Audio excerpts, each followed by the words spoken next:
Ini yang sudah dilakukan ada 4. Salah satunya juga internal ya, Sekjen Partai Aceh, Haji Komarudin atau Abu Raja. Nah, asumsi pertama, andai kata dari 4 ini ternyata tidak dari kader Partai Aceh, Partai Aceh siap menerima itu. Kita udah membuka untuk umum, kita harus siap. Oh, siap. Ini dalam konteks Abang sebagai pengurus, tidak dalam konteks tim pengurus. seleksi. Berarti harus siap. Karena ini yang kita lakukan. Ya. Kita harus siap untuk menjalankan keputusan apapun dalam soal ini. Nah, kembali lagi dalam konteks sebagai pengurus partai, tidak tim seleksi. Andai kata keputusan yang akan diambil oleh Mualim nanti, setelah berkonsultasi mungkin dengan Pak Prabowo, justru wakil Mualim tidak dari orang ini. Apa siap juga? Kalau saya kan kita tegak lurus pada keputusan pemimpin. Apapun keputusan Mualim itu kita patuh. Apapun keputusan beliau itu kita jalani.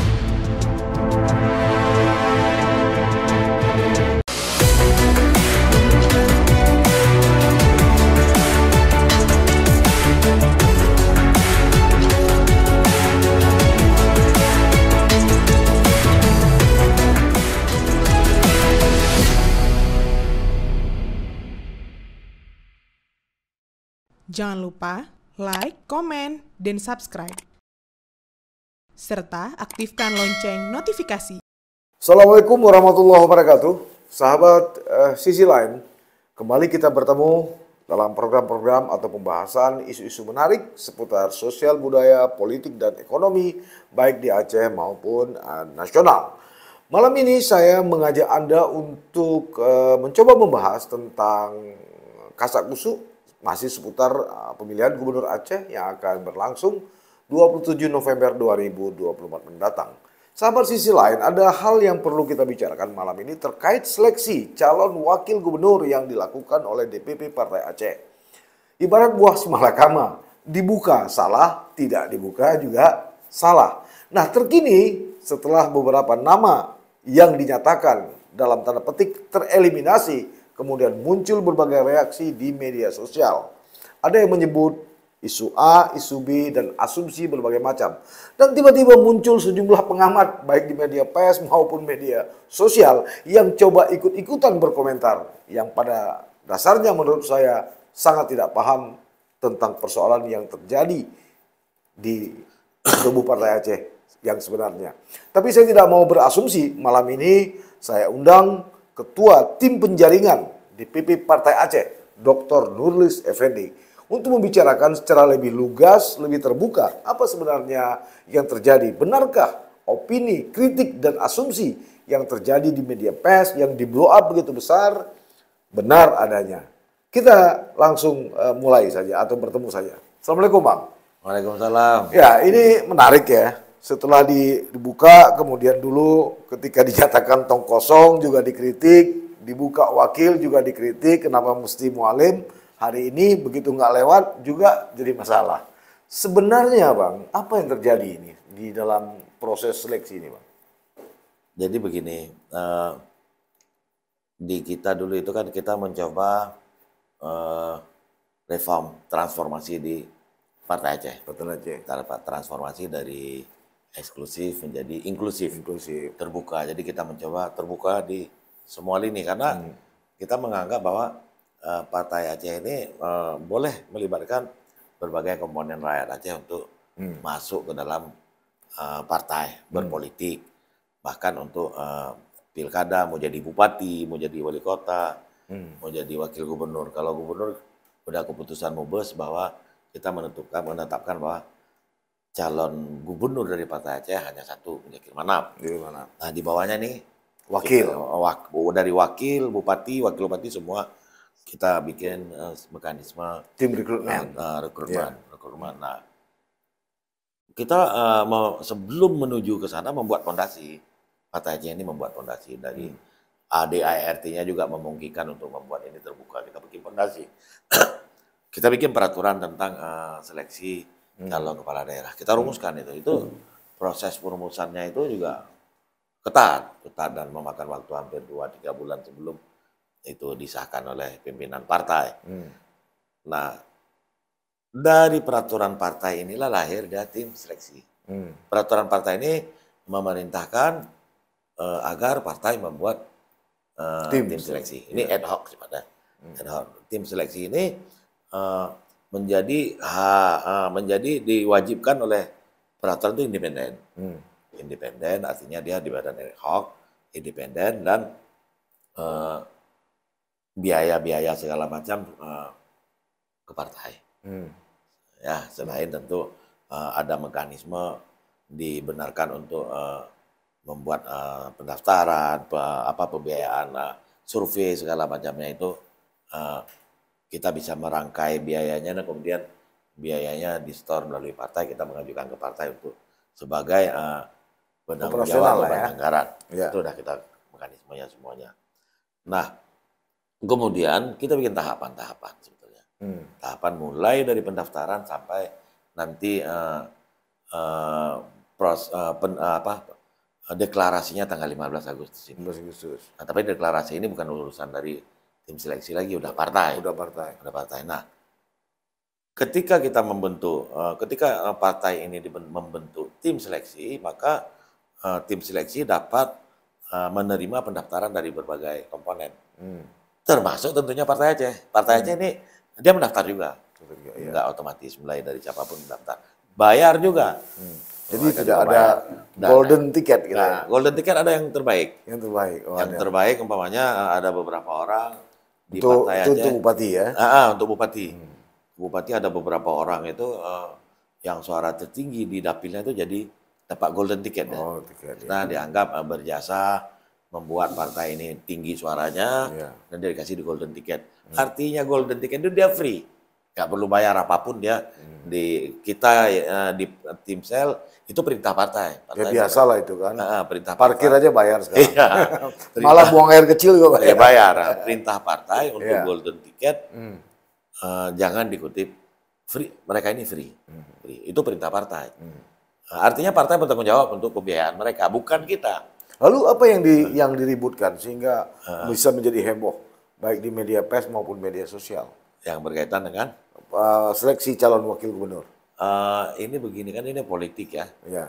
Politik ketika kita buka pendaftaran sesuatu yang baru di Aceh mungkin, dan kemudian itu heboh karena kita membuka pendaftaran. Dan itu juga ada heboh, ada pujian, ada cemoohan. Itu hal-hal yang lumrah ya kan, lumrah. Ada yang mungkin mereka menganggap itu kan pura-pura. Itu kan mainan pura-pura aja, tetapi pada kenyataannya kan kita melakukan dengan serius. Sangat serius. Pada proses pendaftaran, setiap orang pada mendaftar itu ada beberapa variabel yang akan menuju ke proses penilaian. Mulai dari kurikulum vitae-nya, CV-nya umpamanya Muhammad Saleh, track record-nya kita lihat semua. Ini menjadi komponen nilai tersendiri. Kemudian baca Al-Quran.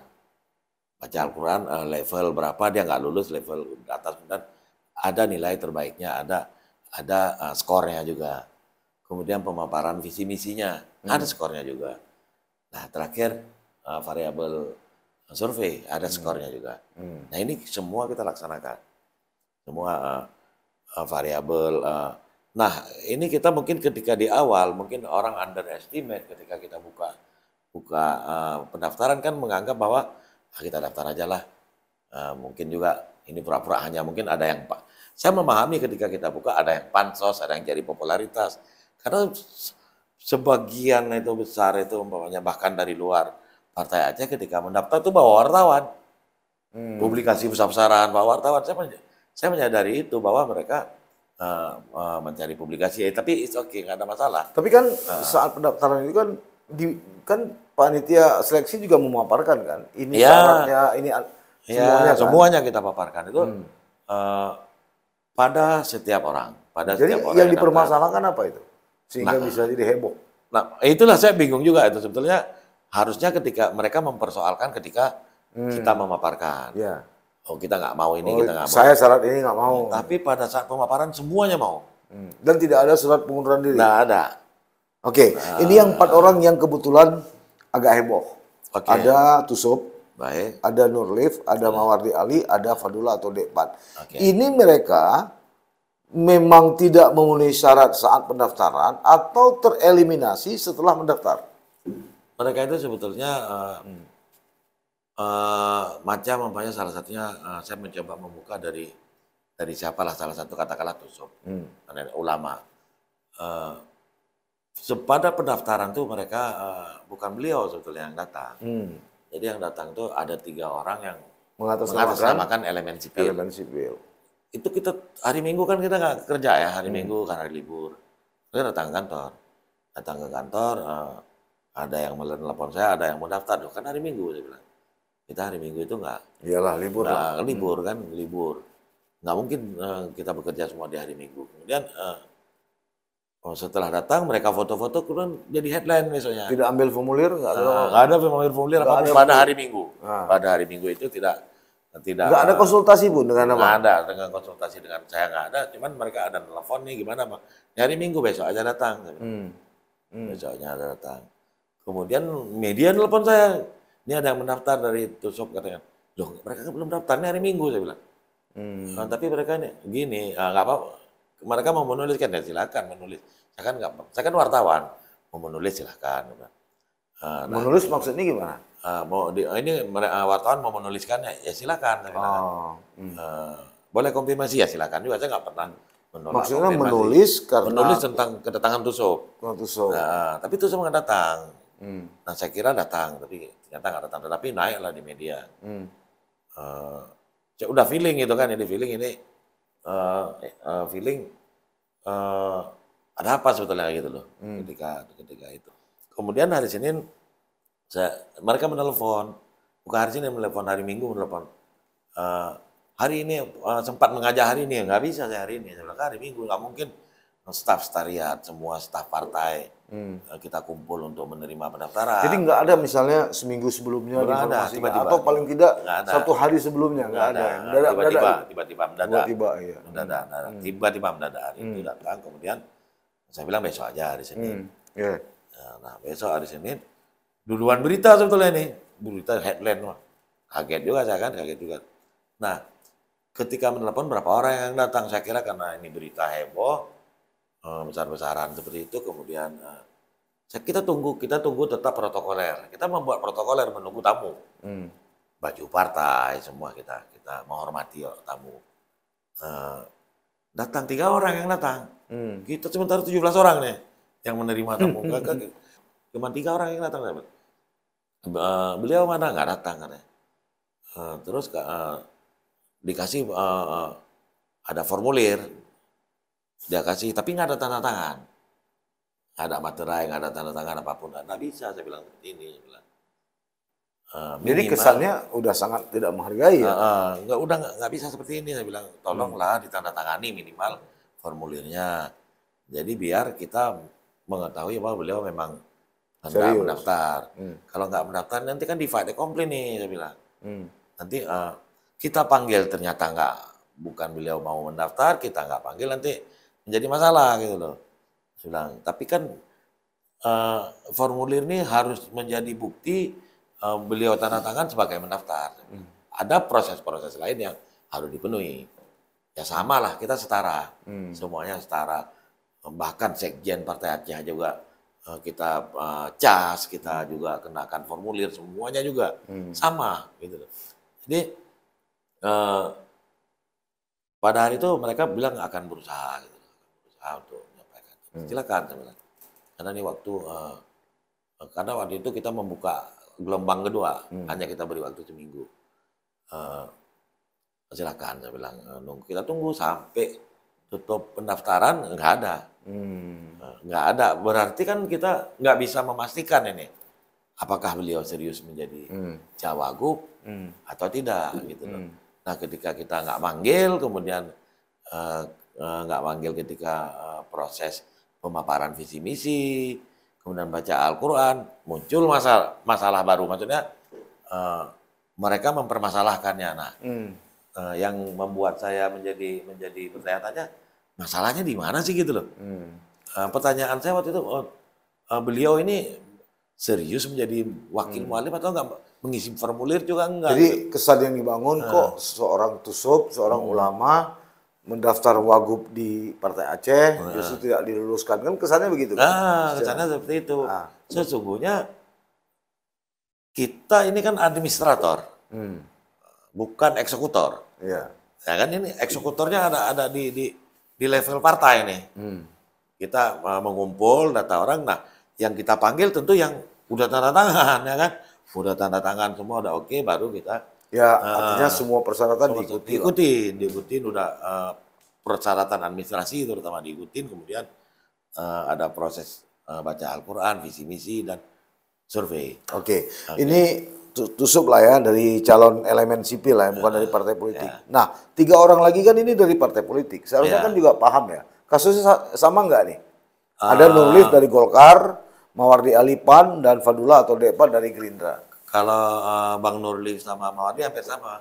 Mereka ini ada kekurangan di dalam proses administrasi untuk dilengkapi. Mereka ini sebetulnya lebih datang ini. Pak Nurlif ini, Bang Nurlif ini datang ke kantor. Bang Mawardi juga datang. Bang Mawardi waktu itu kita prosesnya kita bilang Bang Mawardi, bahkan kita yang mengajak kalau Bang Mawardi kalau mau datang. Kita datang, beliau pas waktu itu datang bertamu sama kita, beliau ambil formulir, mengisi formulir daftar, tapi tidak menyelesaikan. Tapi kan udah sempat muncul di media nih. Semua proses ini kan muncul di media. Iya.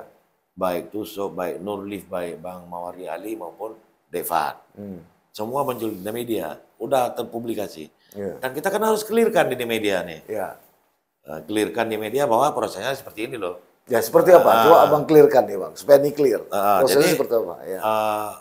Umpamanya kita mulai dengan Tusuk, mereka Tusuk ini bawa wartawan segala macam sehingga muncul di media bahwa beliau mendaftar. Padahal kan beliau nggak datang nih, gitu. Nggak datang. Dan beliau di Koran Serambi juga mengaku nggak datang. Gitu. Kemudian ketika proses ini berjalan, proses visi misi berjalan kan, saya harus katakan bahwa beliau nggak ada. Gimana mau di ini kan? Bagaimana kita harus? Saya apa adanya lah, saya katakan apa adanya, karena sepanjang saya nggak memainkan sesuatu ya, saya berikan mau apapun kata orang, saya itu yang sebenarnya gitu loh. Kemudian begitu juga Bang Nurlif, begitu juga Bang Mawardi Ali. Nah, Devat, ketua Gerindra, beliau menelpon sendiri untuk membatalkan untuk prosesnya. Berarti ada pemberitahuan. Ada pemberitahuan, lebih fair. Lebih fair. Devat ini lebih fair, bukan kemudian mendiamkannya saja, kemudian beliau telepon, saya nggak melanjutkan ya, nggak apa-apa katanya. Bahkan beliau kan mendaftar di Bupati juga, di Wagub juga, dua-dua beliau nggak melanjutkannya, gitu. Di Partai Aceh. Di Partai Aceh. Seperti itu. Kan lebih enak sebenarnya itu. Lebih enak. Ada komunikasi. Ada komunikasi, ngasih tahu gitu loh. Maksudnya menghormati kita bahwa saya enggak itu. Nah, menurut abang, ini kan kita orang politik ya. Abang orang politik ya. Ada apa sebenarnya di balik ini semua? Kalau ini begini, kalau saya melihat ada upaya untuk bagaimana memanfaatkan kondisi sebetulnya nggak bagus sebetulnya. Karena bagaimanapun kondisi palsu tetap hasilnya palsu gitu. Nah, umpamanya ini katakanlah teman-teman dari elemen sipil. Teman-teman elemen sipil ini tahu sebetulnya yang sebenarnya seperti apa. Kan saya paparkan juga prosesnya. Tetapi ketika muncul di media tidak seperti yang dia rasakan ketika dia ke partai. Nah, nggak ada masalah. Tetapi maksud saya begini, kalau teman-teman elemen sipil dan ini kita Muslim lagi. Kan kita tabayun lah. Dalam Islam kan ada tabayun. Dalam Al-Quran kan ada tabayun. Apa yang kita lihat, apa yang kita rasakan, itulah yang kita sampaikan. Kemudian kita konfirmasi lagi. Ya kan, beliau nggak pernah konfirmasi. Nah, ada nggak upaya misalnya tercium, ini upaya untuk semacam pembunuhan karakter Partai Aceh lah. Yang sasarannya mungkin... Akhirnya seperti itu. Karena kita melihat black campaign terjadi. Black campaign ya. Black campaign terjadi bahwa ada upaya untuk menggerogoti mualim seperti itu. Ini akan membuat mualim kalah. Dan itu berita dari mereka semuanya. Jadi bahkan, kontraproduktif. Kontraproduktif gitu. Jadi bukan bercerita tentang proses, tapi menganalisis tentang hal-hal yang sebenarnya persoalan yang di mereka sendiri. Nah, itu tidak bagus gitu loh. Dan itu menjadi catatan buat teman-teman sendiri bahwa jika kita memutar balikkan fakta dan kemudian tendensius, itu hasilnya juga nggak bagus. Kan ini kan punya jejak digital. Apa yang kita lakukan.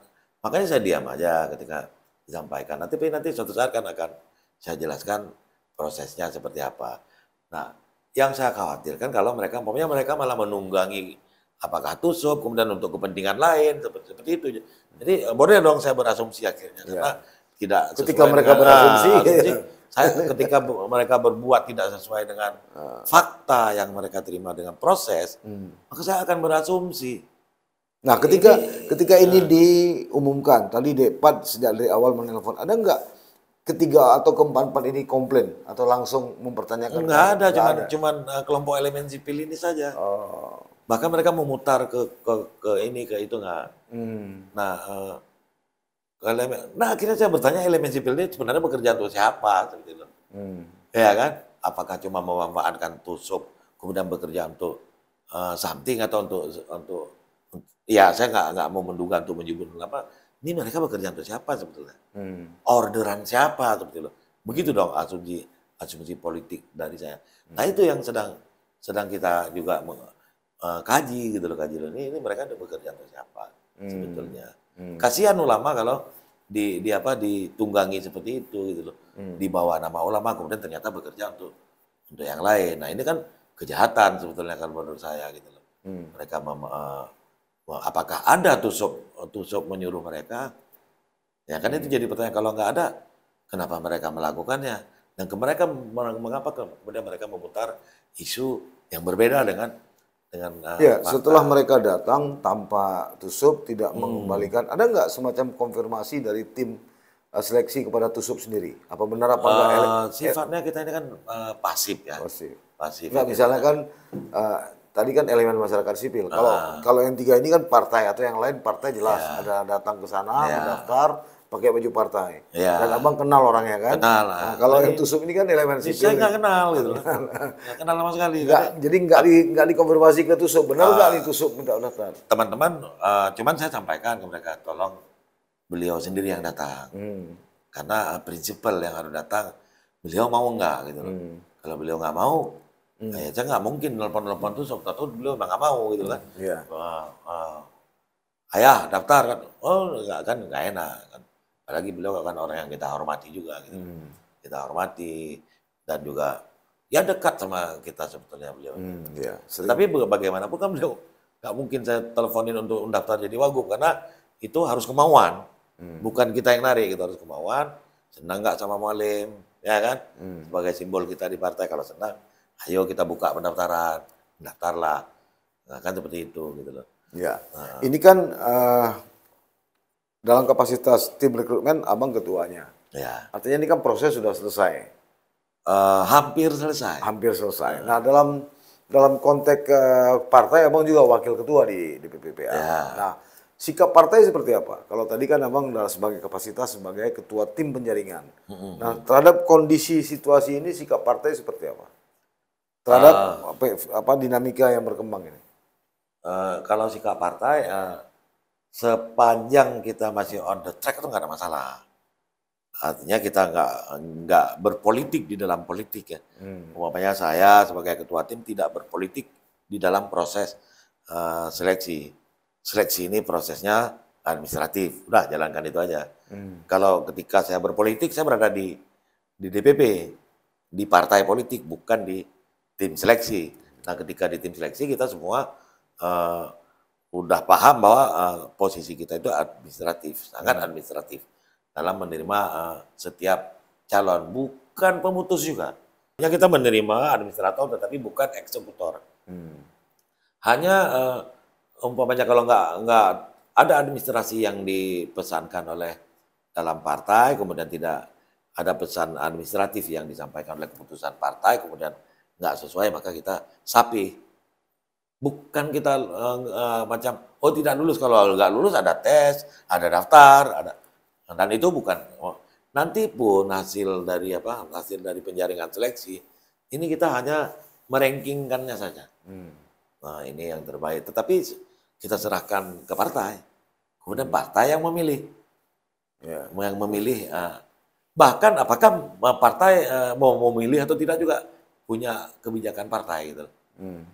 Kita tentu sedikit banyak kan peran dari tim seleksi ini kan menjadi panduan dari pemimpin dalam melihat calon-calon yang akan diusung ke depan karena kita basisnya sangat saintifik. Kan? Ya. Nah ini kan saya kembali bertanya ini karena ini agak sensitif begini. Nurlif ini kan berasal dari koalisi Indonesia Maju ya, penggiring Prabowo Gibran dari Golkar, Mawardi, Pan. Ini kan semuanya tim yang satu gerbong kemarin dalam Pilpres bersama Partai Aceh, kemudian ada Demokrat di dalam dan lain-lain. Kembali saya tanya, ada nggak oleh DPP Partai Aceh mencium ini ada upaya sistematis dari pihak tertentu ini untuk justru membuat konflik dengan koalisi-koalisi ini? Ini analisis politik jadi ya, analisis politik bukan posisi saya sebagai tim sel berarti ya. Tim sel ini sebagai ini dalam analisis kalau kapasitas analisis politik. Kalau kita nganalisis upaya untuk itu ada. Upaya itu dan sangat transparan. Tetapi dalam kacamata politik kita melihatnya. Tetapi apakah saya nggak yakin mereka ini yang menjadi motornya. Tetapi ada pihak lain yang memanfaatkan situasi yang terjadi dalam proses ini gitu. Dengan opini. Bahkan ada yang suruh bubarkan tim sel kan. Siapa yang bermain di balik ini tentu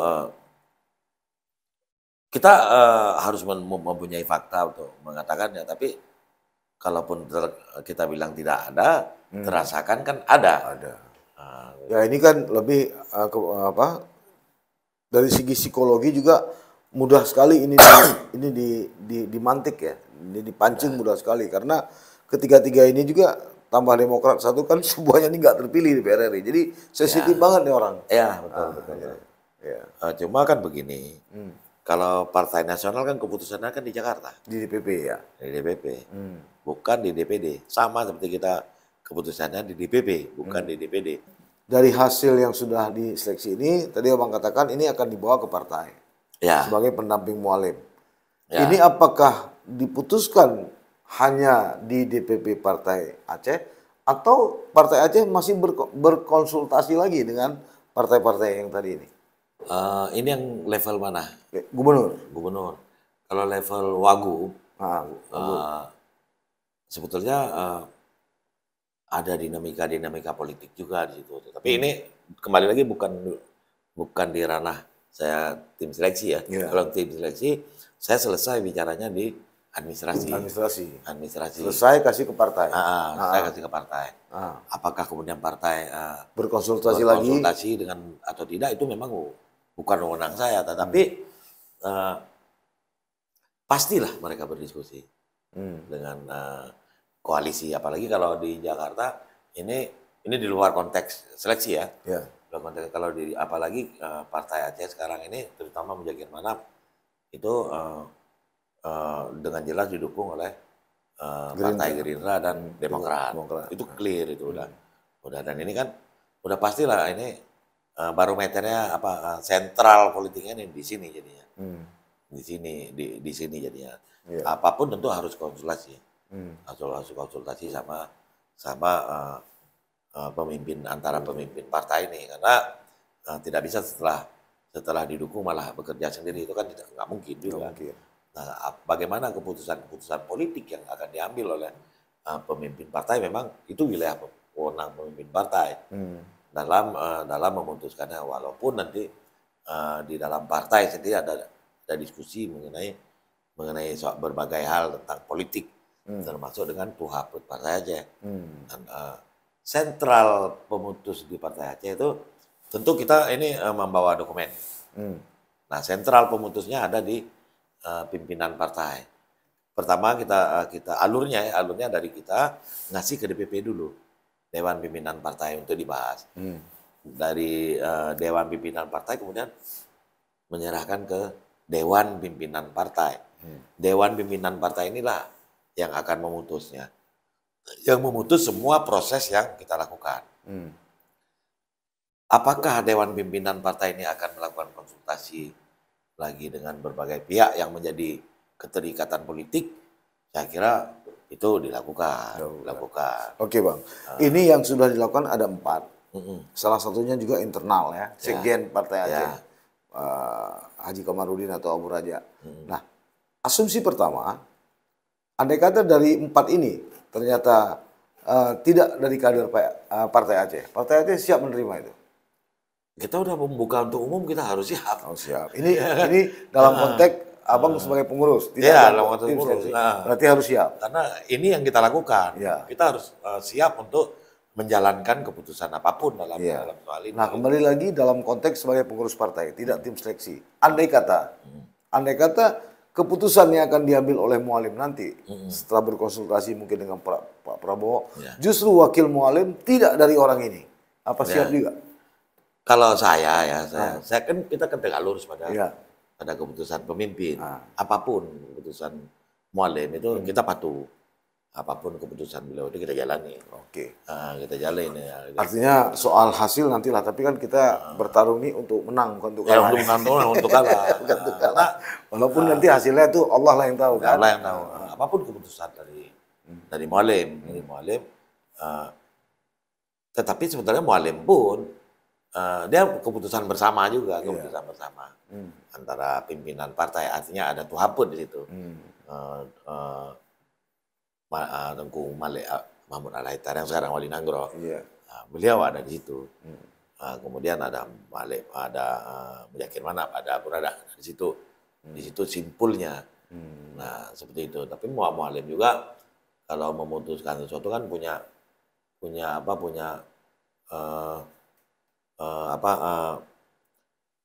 perkiraan politik yang natural pada dirinya itu.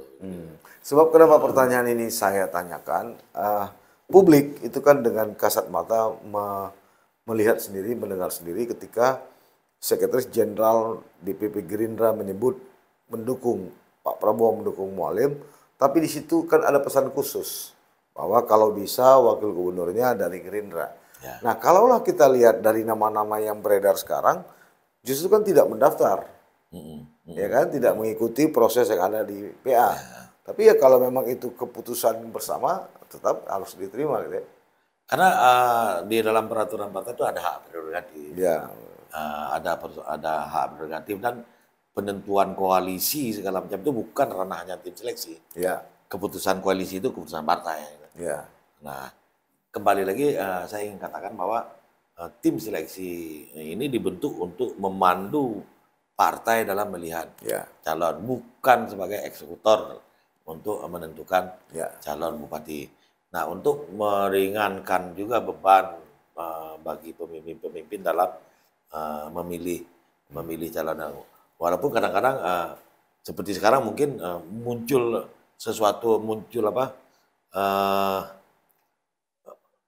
muncul angin kencang sesekali, kan itu biasa. Turbulen ketika kita terbang. Paling tidak tim seleksi ini sudah membuat guidance lah. Beberapa indikator gitu ya. Indikator. Jadi bukan super body lah dia tim seleksi itu, tapi memang tim ad hoc yang dibentuk oleh partai yang punya masa kerjanya sampai selesai penetapan calon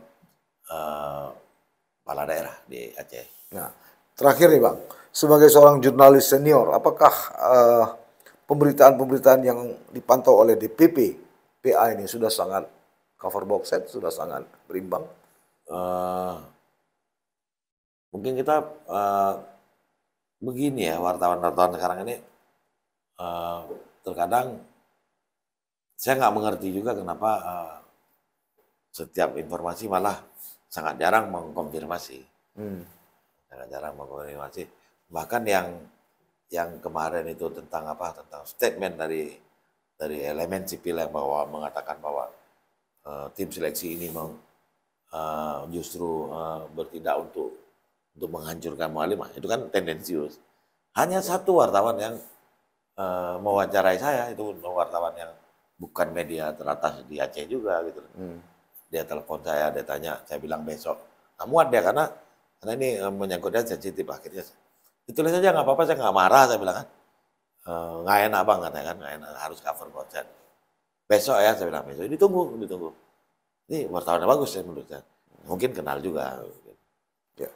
Baik, terima kasih Bang atas waktunya yang telah hadir sehingga masyarakat juga bisa lebih paham kan.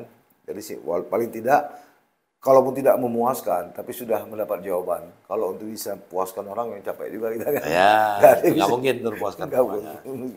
Sahabat Sisi Lain, itu tadi pembicaraan saya atau pembahasan saya dengan Dr. Nurlis Effendi, Ketua Tim Penjaringan Calon Wakil Gubernur para bupati dan wali kota di Aceh dari DPP Partai Aceh. Kembali, saya tidak akan mengambil kesimpulan dari apa yang kami bicarakan. Anda sebagai pemegang mandat tertinggi untuk berkesimpulan. Silakan Anda beropini dan memberikan komentar. Terima kasih, sampai bertemu. Assalamualaikum warahmatullahi wabarakatuh.